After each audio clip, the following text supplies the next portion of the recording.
Bonjour à tous les amis et bienvenue sur ma chaîne YouTube. On se retrouve pour le premier quintet de la semaine sur l'hippodrome de Chantilly. Le prix Sagaro est à l'étude. Les conditions qui s'affichent devant vous, 2700 mètres, PSF, 16 partants, d'échevaudage, quintet touffu. On lance tout de suite la sélection.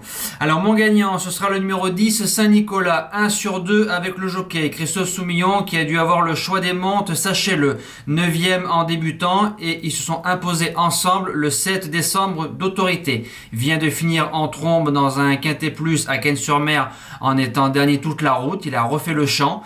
2 sur 3 sur le parcours. Corde numéro 2 en 34,5 de valeur. J'ai envie de vous dire, c'est peut-être le jour ou jamais. Deuxième base, le numéro 2, Jackpot Charlie, a enfin gagné son quintet plus. Avec les chevaux, c'est toujours la même chose. Dès qu'on lâche un cheval, vous pouvez être certain que 2-3 courses après, il fait la valeur que vous avez espéré ce jour-là. Il a souvent pris des deuxièmes places dans les quintets plus en 40 de valeur. Il porte bien le poids. Il est en 38,5, 3 sur 3 sur la PSF cantilienne. Avec Mendy Zabal, il peut répéter et garder une place dans les 3. Premier outsider, le 15, Master Power. Alors lui, il a fait 4e d'un quintet plus avec une corde 16 en faisant une magnifique fin de course, une ligne où on retrouvait Monsieur Xo, qui est une excellente ligne à ce niveau-là. Il a refait la même chose récemment avec la corde 14, la moitié de la ligne droite avec un petit peu des gênes. Ensuite, il a bien fini la deuxième partie de la ligne droite. Là, il aura la corde numéro 11. S'il est monté d'un peu plus près, il a sa place dans le multi. J'y crois beaucoup.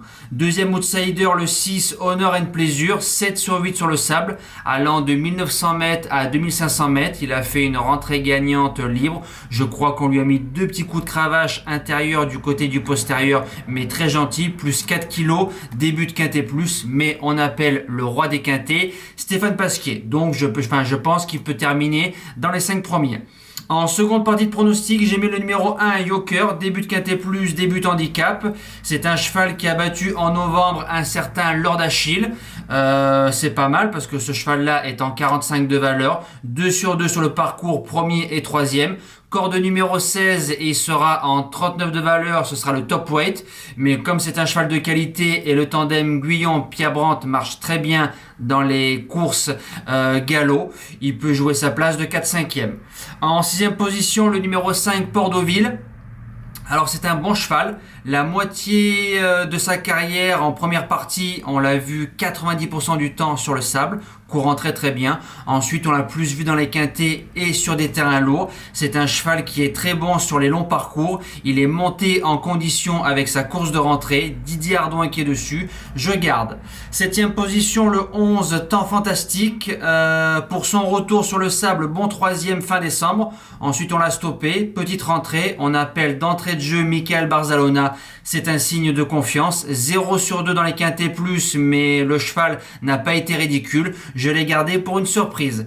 Et je termine avec le numéro 7, Piet, supplémenté, sachez-le, 2 sur 3 dans les quintets plus, vrai cheval de sable, doit subir toute la course. Ça veut dire qu'il faut lui mettre le nez à la fenêtre lors des 200 derniers mètres. Il a déjà battu le 1 Joker, mais avec 4 kilos d'avantage. Là, il y aura 3 kilos d'avantage. Je me dis que si tout se passe bien, voilà, si toutes les planètes sont alignées, pourquoi pas finir 5e. Voilà, nous les amis, c'est terminé. On se dit à demain pour le Grand Prix de Laval. On retrouvera les trotteurs. Passez une bonne semaine, de bons jeux les amis, et merci à tous. Ciao!